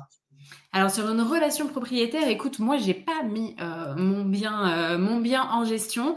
Je connais des gens qui placent leur bien en gestion et pour moi, alors pour le moment, ils vivent des très bonnes expériences, mais ils ont ces fameux points mensuels. Ils sont accompagnés sur l'optimisation et tu vois quand je leur demande ah au fait ça se passe bien ton appartement, etc. Oui, les taux de remplissage sont bons et tout, tu vois, c'est directement ce qu'ils vont aller verbaliser. Donc c'est quand même les points d'attention les plus forts selon moi. Et à l'inverse, tu vois, quand je travaillais avec Air France KLM, bah, eux, c'est pareil. En fait, ils ne voulaient pas gérer tous les petits détails. Ils me confiaient la relation, et en plus, une relation qui était complexe, parce que je gérais des clients énervés parce qu'ils n'avaient plus leur bagage. Alors que ce n'était même pas de ma faute s'ils n'avaient plus leur bagage. Mais moi, j'étais là, je faisais le joli pansement et j'absorbais. Et je faisais l'éponge et je faisais l'éponge. Et c'est aussi pour ça que Air France me payait pour faire le film opaque entre la marque derrière, Air France KLM, et puis le client. Et par contre, ce qu'ils appréciaient quand même, c'était la restitution, mais synthétique, tu vois, de voilà ce qui s'est passé, voilà les grands événements qui ont marqué la semaine, etc. Donc, vraiment, cette position de filtre, on est un peu comme un filtre Instagram, un filtre Snapchat, tu vois. On restitue une partie de la réalité, mais de manière un petit peu améliorée. Ouais, tout à fait, tout à fait. Ouais. En fait, ouais, c'est une synthèse, quoi. En fait, comme tu dis, l'amélioration, c'est parce que c'est une synthèse, en fait. On leur dit ce qui se passe, mais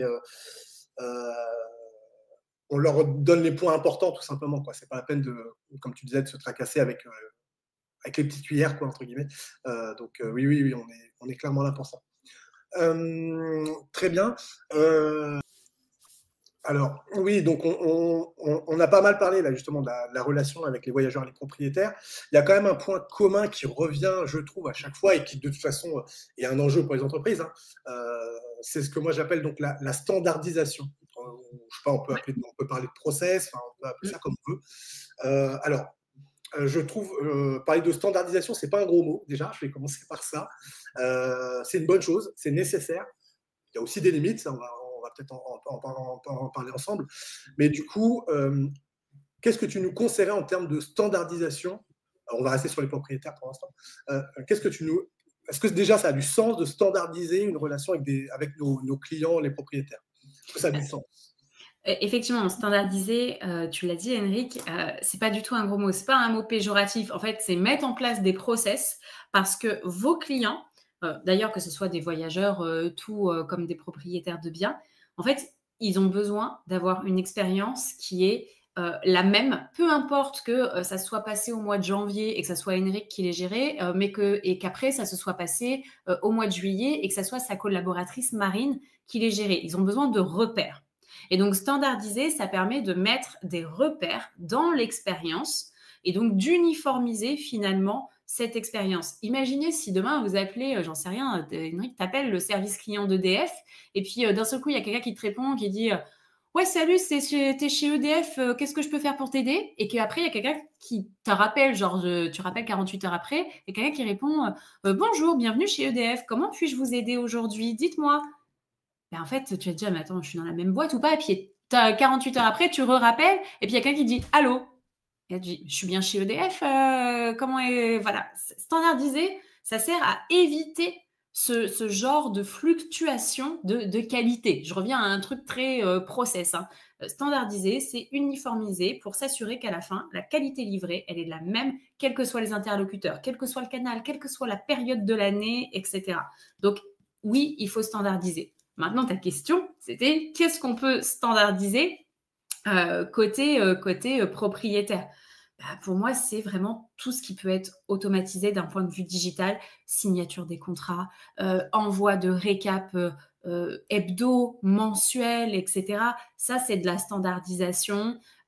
Probablement que tu dois avoir d'autres interactions avec eux, à l'écrit, par téléphone, etc. Tout ça aussi, tu peux le standardiser. Peut-être quand tu peux mettre en place aussi d'autres moments, quand il a passé sa 10e réservation avec vous, lui faire un point, ou quand il a dépassé, j'en sais rien, les 10 000 euros de chiffre d'affaires généré sur l'année. Je ne sais pas si on appelle ça directement chiffre d'affaires ou tu vois, de valeur locative générée sur l'année. Tu as plein de choses que tu peux aller travailler. De manière générale, tu standardises tout ce qui va permettre de créer des repères dans le parcours et surtout ce qui ne génère pas de valeur financière. Ça n'a aucun sens de continuer à envoyer à la main des contrats, à faire des relances de signatures, etc.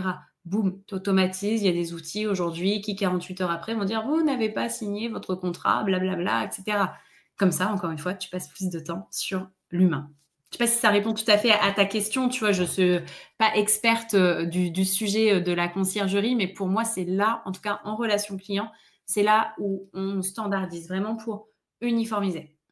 Ouais, tout à fait. Tout à fait. C'est vrai que on doit avoir c'est un peu dans le run en fait. C'est-à-dire que tous les, comme tu disais, les points mensuels par exemple, ça doit être automatisé, pas la peine de passer du temps manuellement. Par contre, en effet, après, c'est si si le propriétaire, si je fais le lapsus moi aussi, si le propriétaire a des questions, par contre, on passera au téléphone. Et là, on sera hors process pour le coup. Mais en effet, je suis d'accord avec toi, à standardiser, ça passe par toutes ces actions qui ont finalement une faible valeur ajoutée. Je rajouterais qu'ils sont répétitifs aussi. Je dirais que c'est ça qu'il faut vraiment standardiser, automatiser. Du coup, je rejoins ce qu'on s'est dit précédemment. Ouais, je dirais que c'est ces points-là qui sont importants à standardiser et c'est pas un gros mot. Et d'ailleurs, si on parle du voyageur, juste je fais une petite digression là, mais si je reviens sur le voyageur, c'est hyper important aussi qu'on standardise notre prestation. Alors, tu vas me dire un peu aussi ce que tu en penses. Standardiser, je vais parler d'un bien, mais pour l'expérience, en vue de l'expérience voyageur, c'est important parce que ça va être du coup facile à maintenir, facile à répéter les actions et à les reproduire. Est-ce que tu penses qu'on doit standardiser justement des biens en vue d'une expérience client? Est-ce que c'est un gros mot d'ailleurs? Standardiser des biens en vue d'une expérience client, Ouais. c'est-à-dire? Exemple, je mets toujours le même canapé parce que je sais qu'il est facile à retrouver, facile à maintenir. S'il est cassé, je peux le remplacer facilement. Et en plus, il est plutôt confortable. Bah, franchement, la vérité, c'est que tout le monde a fait ça. Toi, tous les hôtels, ils ont un catalogue de produits. Alors, je te dis pas toujours le même canapé, la même ref, le même coloris, mais tu peux avoir un panel de produits qui te permet, du coup, effectivement, donc tu sais qu'il y a toujours de la disponibilité en termes de stock, tu sais qu'il est bien positionné en termes de prix versus longévité du produit. Euh, oui, moi je te dirais que oui, sauf si tu es sur du bien premium, etc., luxe, où là tu es sur du designer, du créateur, blablabla, et tu vas avoir des clients qui ont d'autres exigences. Mais sinon, oui, typiquement, tu vois, tout à l'heure on parlait des petites cuillères, mais la vérité c'est que financièrement, c'est beaucoup plus intéressant pour toi de t'acheter 100 petites cuillères en début d'année chez Ikea, tu vois, et puis à chaque fois qu'il en manque une, boum, tu la places. Ouais, tout à fait, tout à fait. Et justement, c'est vrai que cet aspect standardisé, je pense qu'on peut le faire en plus. On peut faire du quali quand même, mais c'est vrai qu'après, ça va dépendre de la gamme sur laquelle on se positionne. Mais ouais, on peut. Enfin, ça a un sens financier, c'est clair. Je pense que ça en a un aussi pour le propriétaire. C'est pas une mauvaise chose pour lui que de standardiser un certain nombre de choses. Et là, bon, je vais raisonner peut-être. Bon, là, je sors un peu de l'expérience client, mais même pour une conciergerie, de pouvoir avoir des points communs. Je ne vais pas parler de standardisation, mais d'avoir des points communs dans ces biens, c'est hyper important en termes de parc pour pouvoir, entre guillemets, tous les gérer de la même manière. Là, je ne suis plus dans l'expérience client, Mm. mais c'est vrai que c'est un point important. Pour ça, Mais je tu vois, disais, il y a des standardisations qui sont quand même qui sont luxe. Par exemple, chez Starbucks, le fait qu'on te marque ton prénom, c'est une standardisation de personnalisation, tu vois. Donc en fait, tu n'es pas toujours dans le duplicata. La standardisation, c'est mettre des marqueurs. Il y a des marqueurs qui optimisent la logistique, il y a des marqueurs qui personnalisent, et puis après, tu vas avoir des marqueurs, même premium. J'en sais rien, tu voyages avec Air France pour un anniversaire, un événement particulier, et ben en fait, ils vont t'offrir une coupe de champagne. Bien évidemment qu'ils ont toujours les mêmes marques de champagne en arrière-boutique, hein, et on n'est pas chez Nicolas hein, dans l'histoire quand même. Il faut optimiser pareil dans l'avion. Donc, mais ça, c'est des marqueurs. Tout comme on a eu un échange avec Maxime Blo, tu vois, de Hospitality Insider aussi, et on parlait des signatures de service. Alors, signature de service, c'est un terme en fait qui revient à standardiser, mais version luxe. Par exemple, dans des hôtels de luxe, tu vas avoir le rituel du coucher du soleil, où on va venir te chercher à ton petit bungalow pour te faire assister avec un cocktail au coucher du soleil, etc. C'est une standardisation d'une expérience ultra luxe et ultra personnalisée.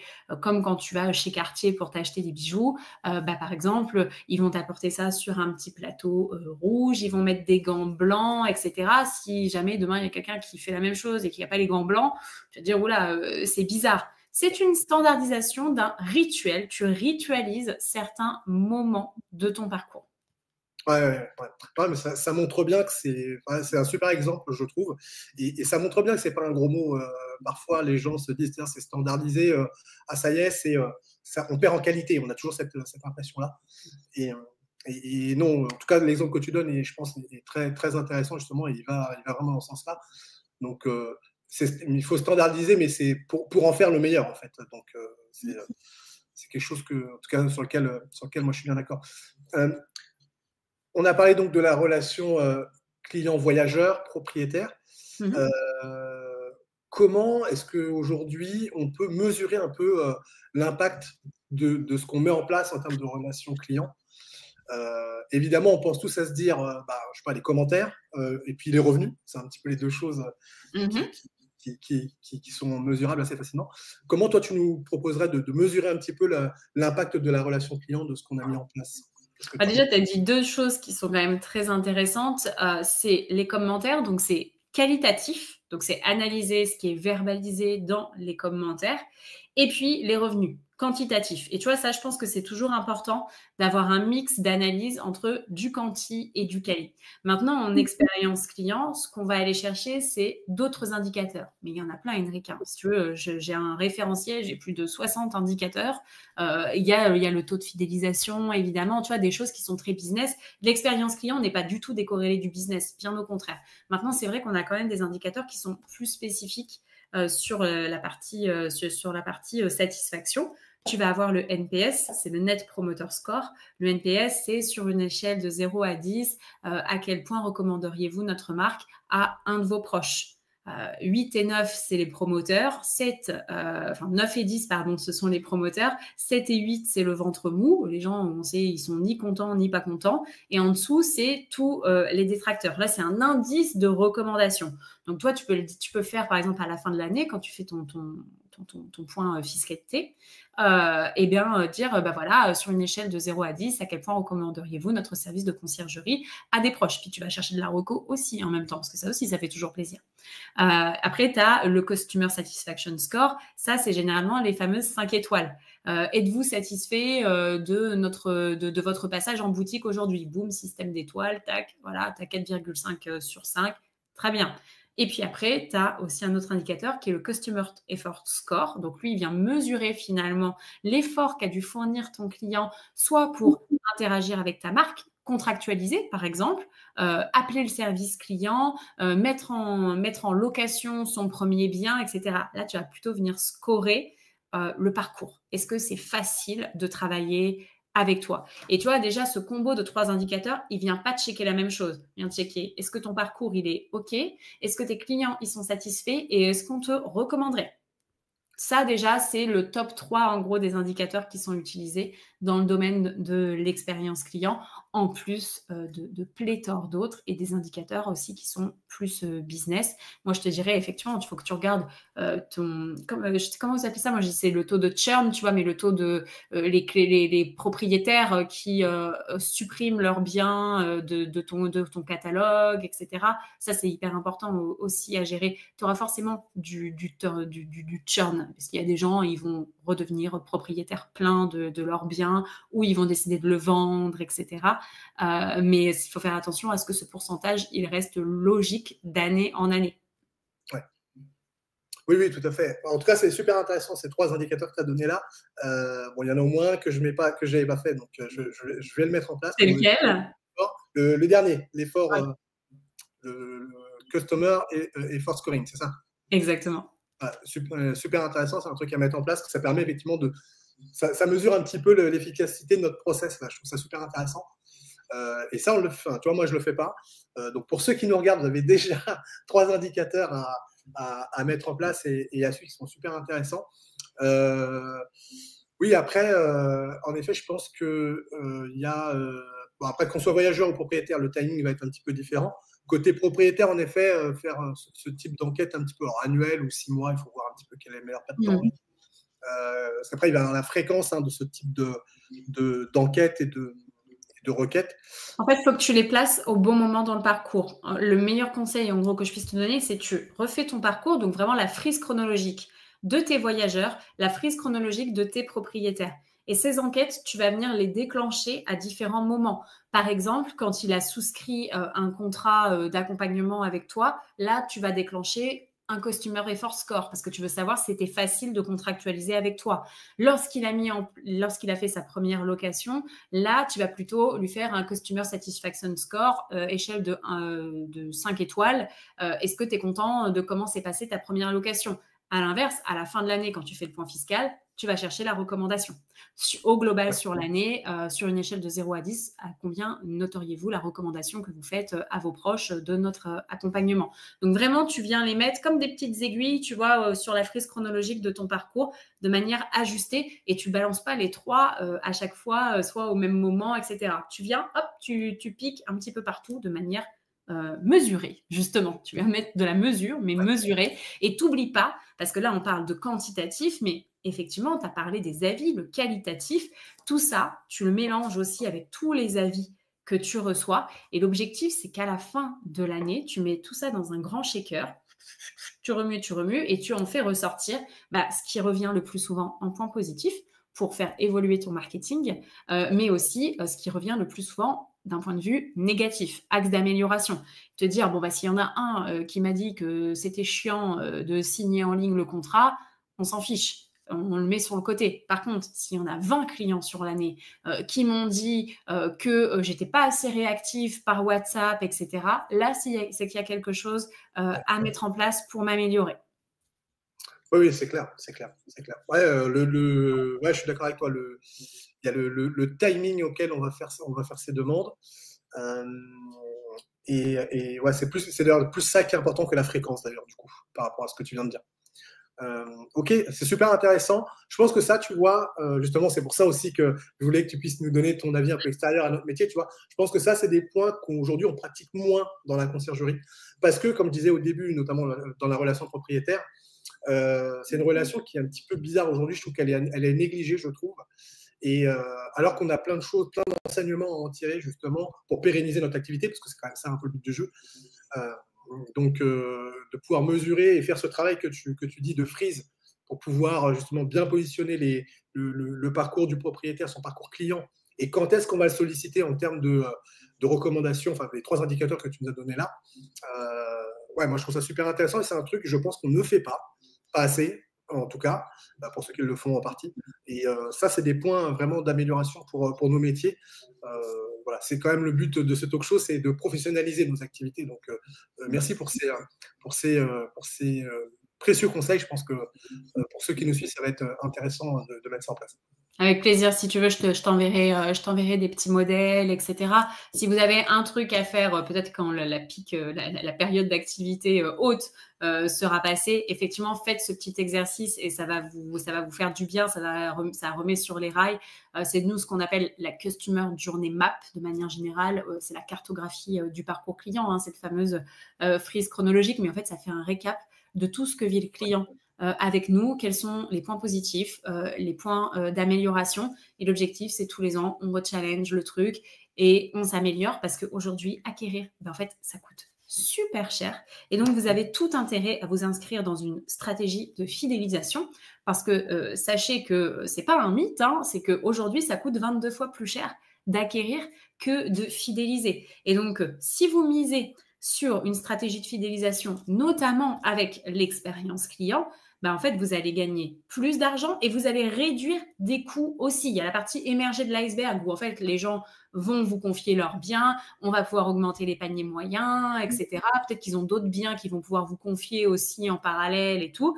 Et puis, il y a aussi la partie immergée de l'iceberg qui est qu'ils vont moins faire de réclamations, ils vont moins partir à la concurrence, ils vont vous faire plus de recommandations.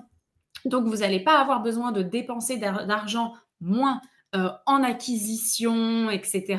Donc, c'est tout un cercle vertueux à créer pour avoir une boîte qui est plus rentable. Et les entreprises qui investissent en expérience client, aujourd'hui, elles sont plus rentable. Elles génèrent plus de chiffre d'affaires, 4 à 8% juste sur la partie émergée, mais elles sont plus rentables de manière générale sur la partie immergée. Tu vois, les boîtes qui sont scorées aux États-Unis, on suit la valorisation des boîtes cotées en bourse et des boîtes cotées en bourse et qui font partie d'un club. C'est un club, un regroupement, ça s'appelle American Customer Satisfaction Index. Tu as genre une cinquantaine de boîtes qui sont, tu vois que leur valo, elle est beaucoup plus forte en fait. Donc, il vaut mieux miser, mieux investir en bourse sur des entreprises qui misent sur l'expérience client que sur le vivier, on va dire, général du S&P. Ouais, d'accord. Ok. C'est intéressant du coup. J'avais pas le chiffre exact là, les 22 fois plus cher là. Je pense que ça va en calmer plus d'un. Donc travailler votre fidélisation, c'est hyper important. Je disais tout à l'heure que justement j'en avais fait un enjeu moi cette année justement pour ça, pour limiter les coûts en fait, hein, parce que l'acquisition coûte très cher. Et en effet, fidéliser, sonder au bon moment les propriétaires et tout ça, je pense que tout ça, c'est des points justement qui vont nous aider à ça. Donc, pour ceux qui ont le même travail que moi à faire, vous avez ici toutes les billes. En tout cas, quelques conseils intéressants là, de Marine pour travailler là-dessus. Et en effet, ouais, de dire que c'est 22 fois plus cher, je pense que ça interpelle. Qui a envie de payer 22 fois plus cher? Personne, personne. Moi, Ok, ça marche. Bah écoute, Marine, je pense qu'on a fait pas mal le tour du sujet, même s'il y a encore pas mal de choses à dire. Je terminerai peut-être par une question avant de passer à la dernière séquence de ce podcast. Qu'est-ce que tu vois comme évolution à venir globalement sur la thématique de la relation client? À quel changement on peut s'attendre? C'est quoi un petit peu les grandes tendances sur le sujet? On a parlé d'intelligence artificielle, mais on est plus dans l'actualité presque. Qu'est-ce que tu vois à l'avenir là sur ce sujet-là? Bon, après, on est aux prémices de l'intelligence artificielle, tu vois, donc on va continuer à en entendre parler énormément et énormément. Après, sur les grandes tendances, en fait, qui découlent de l'intelligence artificielle, c'est l'arrivée de l'expérience client sur tous les corps de métier et toutes les tailles d'entreprise. En fait, comme l'IA permet de tout automatiser et à des coûts réduits, ça rend accessible l'expérience client au commun des mortels. Ce qui n'était pas le cas avant. Avant, c'était que des grosses boîtes qui s'intéressaient à cette discipline-là et bien évidemment qu'elles ont énormément de ressources financières, tout comme humaines. Là, on va pouvoir avoir vraiment... toutes les boîtes vont pouvoir se recentrer sur l'expérience client à quasi moindre coût, j'ai envie de vous dire. Donc du coup, il faut prendre la vague avant que tout le marché la prenne parce que c'est vraiment une stratégie de différenciation qui est pertinente financièrement sur le long terme. Et quand je dis long terme, c'est pas sur 20 ans, calmons-nous. C'est-à-dire que dès 12 à 24 mois, boum, vous allez voir un switch qui va s'opérer. Donc, c'est important de prendre cette vague-là. Pour autant, faites très attention aussi parce qu'en parallèle, on a quand même des clients, propriétaires comme voyageurs, qui sont de plus en plus exigeant. C'est-à-dire que c'est un truc qu'on nous rabâche depuis un certain nombre d'années. Mais avant, par exemple, on parlait de personnalisation. Là, maintenant, on parle de hyper personnalisation, ultra personnalisation. C'est-à-dire qu'en fait, on ne fait que d'élever le niveau au fur et à mesure. Les standards s'élèvent de manière générale. Et donc, en fait, il ne faut pas être à la ramasse parce que pour rattraper, c'est comme si vous étiez en bas de l'échelle et que d'un seul coup, vous avez plein d'étages à monter. Il vaut mieux monter tous les ans une ou deux barres de votre échelle pour pas vous retrouver totalement à la traîne sur cette échelle. Donc, c'est important de prendre cette vague-là et encore une fois, remettre le curseur au bon endroit entre ce que j'automatise, ce que j'IAise, je mets sous intelligence artificielle et puis l'humain, c'est ce qui va faire la différence. Et de manière générale, je pense qu'on doit tous mieux valoriser nos expertises, mieux valoriser nos métiers pour créer plus de valeur en fait, mais de valeur humaine, de valeur financière pour mieux accompagner les clients. Si on reste sur des assets qui sont purement logistiques, on va se faire dégager et donc on va se faire tout le temps challenger, les gens vont partir à la concurrence, etc. Banque, assurance, aujourd'hui c'est hyper facile de changer et donc forcément, leur stratégie de différenciation aujourd'hui, elle se base sur l'expérience client. Ils ont beaucoup de chemin à parcourir, mais ils l'ont compris parce que là, tout le monde assure, ta voiture, elle est assurée quasiment pareil dans toutes les, peu importe la marque à laquelle tu t'adresses. Le prix, tout le monde va s'aligner aussi. Qu'est-ce qui va faire la différence? L'expérience client, voilà. Oui, c'est vrai. C'est excellent pour mettre en avant l'activité, mais en effet, c'est une réalité, quoi. Ouais. C'est clair que je pense il faudra, enfin, faut pas se limiter, tu le dis bien, hein, se limiter à la technologie, l'IA, etc. Parce que de toute façon, on va le mettre en place et nos concurrents vont le mettre en place aussi. Donc, pour le coup, on sera tous à égalité. Et effectivement, ce qui va pouvoir nous différencier, c'est notre expertise, notre relation avec les clients qui va être particulière, singulière, les services qu'on offre qui peuvent être différents, avec un point de vue différent, enfin bref, se différencier d'une manière générale. Et je trouve que, tu vois, à l'heure où la technologie est vraiment hyper puissante aujourd'hui, alors c'était vrai déjà hier, c'est vrai aujourd'hui et je pense que ça sera encore plus vrai demain. Ouais, on peut tous demain être équipés d'intelligence artificielle, c'est même sûr qu'on le sera. Donc, il faudra pas se limiter à ça, il faudra vraiment avoir l'expertise la plus poussée pour se différencier. Et oui, l'expérience client, c'est un des pans importants pour se différencier, c'est clair. C'est clair. Merci à toi. On va maintenant passer donc à la dernière étape de ce talk show. Donc, on va passer au quiz. Donc, pour ceux qui nous rejoignent et qui découvrent le podcast, donc le quiz, c'est une séquence de questions assez courtes qui amènent à des réponses assez courtes. Donc, l'idée, c'est qu'on puisse enchaîner un petit peu toutes ces questions. Alors, évidemment, comme je dis toujours, la parole est libre et donc tu pourras t'exprimer. Je rebondirai aussi éventuellement sur tes réponses. Est-ce que tu es prête pour attaquer cette dernière partie? Yes, vas-y Henrik, je suis prête. Allez, c'est parti. Alors, on va bien évidemment parler de relations clients, hein, c'est clair, c'est le thème du jour. Est-ce que tu penses qu'il faut répondre à tous les avis clients, même les avis injustes? Oui, il faut répondre à tous les avis clients, les positifs, les négatifs, les injustes. D'ailleurs, voilà, je pense qu'il n'y a même pas à se poser la question sur quels sont les avis justes et les avis injustes, en fait. C'était toute la nuance de la question, justement. Mais oui, effectivement, ce que tu dis, c'est que dans tous les cas, on répond, quoi, en fait. Oui, dans tous les cas. Et on répond vite. Oui, oui, tout à fait, tout à fait. Super important, la réactivité, etc., hyper important. Est-ce que tu penses qu'un petit cadeau à l'arrivée, ça vaut plus qu'un message personnalisé? Non, pas forcément. Il y a différentes façons de le faire. Ça dépend comment est-ce que vous le faites. Plutôt client roi ou client partenaire? Partenaire.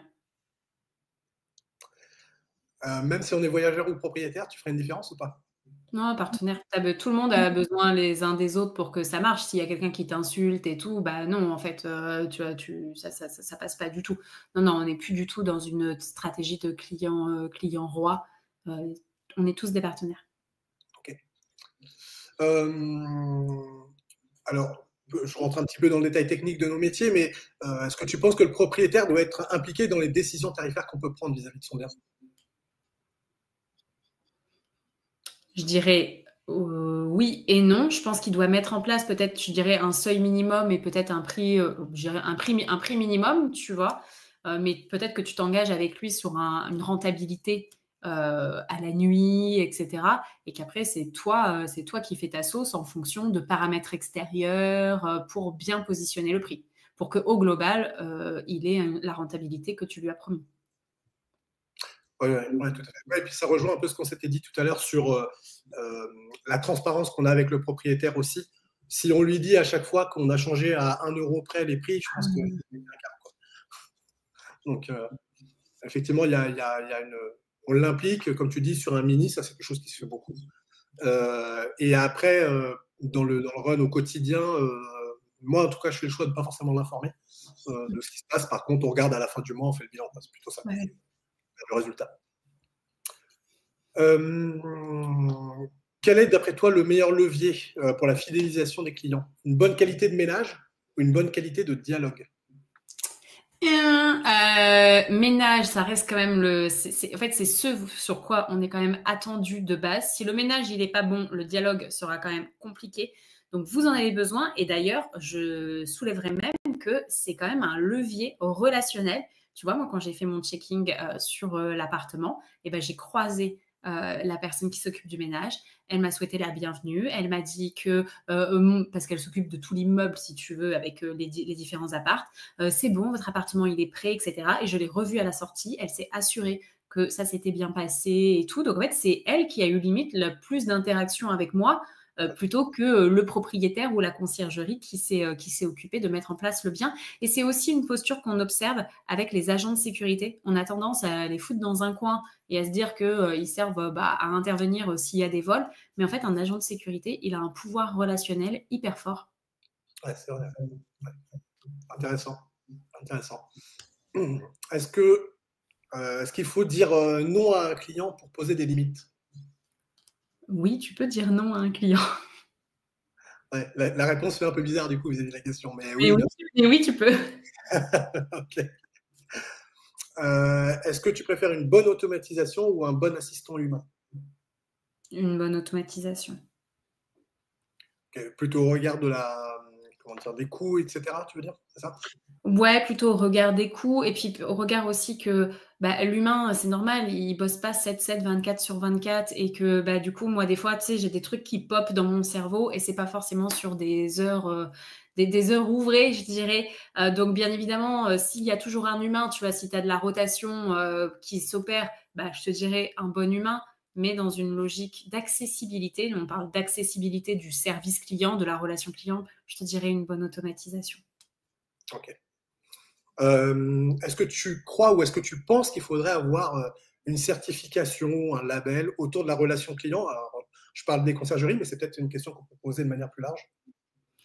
Je pense qu'on a tout intérêt à s'inscrire dans cette démarche. Maintenant, il y a des labels et des labels, tu vois. C'est label pour faire quoi? Comment tu pilotes ça? Ça veut dire quoi derrière, etc.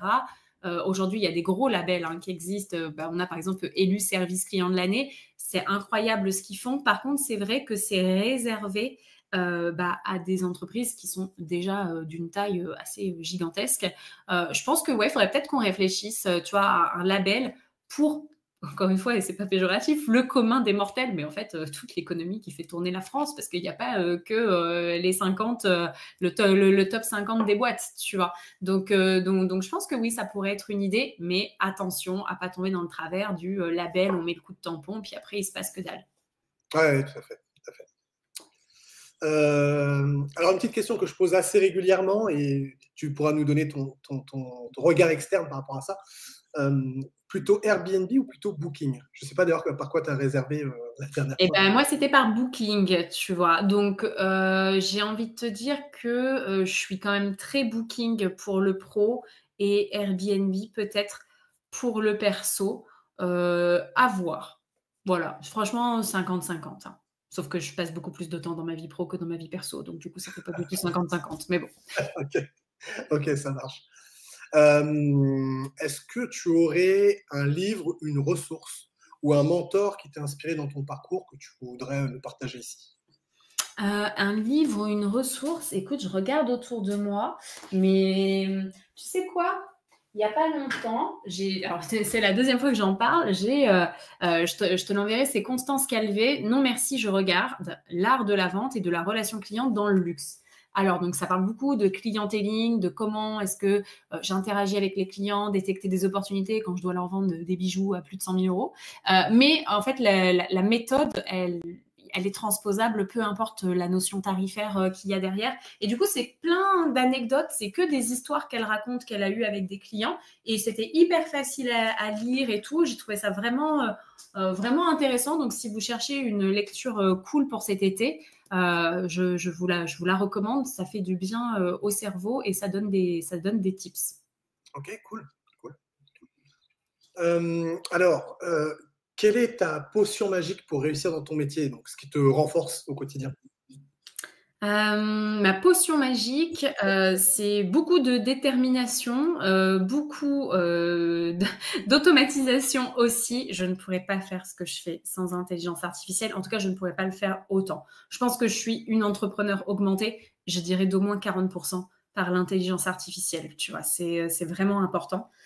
Donc, détermination, des outils, une forte capacité de charge de travail et la capacité aussi à sous-traiter, je dirais quand même à se faire aider. J'ai encore du mal, mais je le fais quand même de plus en plus parce que sinon, à un moment, on implose. Donc, on regarde ce qui ne nous rapporte pas et donc, du coup, ce qu'on peut sous-traiter, confier à d'autres personnes. C'est la même logique dans tous les business. Je dirais que c'est un peu ça, ma potion magique, avec beaucoup d'eau et beaucoup de Perrier. Ok, ça marche. À l'inverse, quelle est ta kryptonite, ce qui t'affaiblit? Qu'est-ce qui m'affaiblit? Le stress, hein. Mais après, est-ce que c'est le travail, du coup, en fait, en même temps, ce qui m'affaiblit, c'est la charge mentale, le stress, donc du coup, manque de sommeil, donc du coup, ton cerveau, il fonctionne pas à fond, etc. Donc c'est toujours, il faut trouver un bon équilibre. C'est pas facile. Ok. Alors, on arrive aux deux dernières questions qui sont un peu les questions rituelles hein, du podcast. Qu'est-ce que pour toi le sens de l'hospitalité? Pour moi, le sens de l'hospitalité, c'est une notion qui est très proche de ce qu'on va appeler le care. Donc le care, c'est le prendre soin de manière générale. Je pense que c'est prendre soin des humains, prendre soin des détails, prendre soin de la relation, des interactions. Mais tu sais, quand tu vas dîner chez des amis, tu vois s'ils ont le sens de l'hospitalité ou pas, si quand ils t'arrivent, ils ont déjà fait les petites tartines pour l'apéro, etc. Machin. Ça, tu vois, généralement, c'est des indicateurs qui disent est-ce qu'ils sont care ou est-ce qu'ils sont pas dans le care. Enfin, tu peux un peu niveler le positionnement de leur niveau d'hospitalité grâce à ce genre de choses. Moi, c'est à ça que je l'associe en tout cas. Ok, intéressant. Et donc, la dernière question rituelle du podcast, qu'est-ce qu'une conciergerie de rêve selon toi? Eh bien, écoute, la conciergerie de rêve que je vous recommande, c'est une conciergerie où chaque interaction va transformer votre client en un ambassadeur, que ce soit un client voyageur comme un client propriétaire. C'est ce que je vous souhaite en tout cas. Eh bien, ça sera le mot de la fin. Merci à toi, Marine, d'avoir joué le jeu hein, dans ce podcast et d'avoir répondu à toutes les questions. C'était super enrichissant. Évidemment, on va pouvoir retrouver bah, tous tes services et tout ce dont on a partagé aujourd'hui dans le podcast juste en dessous de la vidéo, là, dans la description. On va tout laisser. Vous pourrez cliquer dessus et en savoir plus sur Marine de manière plus concrète. Évidemment, pour ceux qui découvrent la chaîne, n'hésitez pas à vous abonner à la chaîne, c'est hyper important pour justement nous permettre d'avoir des invités de qualité comme ça a pu être le cas aujourd'hui. Laissez bien évidemment un petit commentaire sous la vidéo. Marine et moi-même se ferons un plaisir de répondre à toutes vos questions et dites-nous si ça vous a plu, s'il y a des choses que vous voulez qu'on éclaircisse, on y répondra avec grand plaisir. Et puis, bah, écoutez, il me reste juste à vous souhaiter à tous une très bonne journée. Merci à toi, Marine. Merci beaucoup, Henrik, pour ton temps. Merci à l'audience aussi pour m'avoir laissé cette place. Et évidemment, comme tu l'as dit, si vous avez les moindres questions, surtout, vous pouvez écrire en commentaire si vous voulez des ressources complémentaires. Ce sera avec grand plaisir que je vous les partagerai. Merci, Henrik. Eh bien, merci. À très bientôt. Ciao.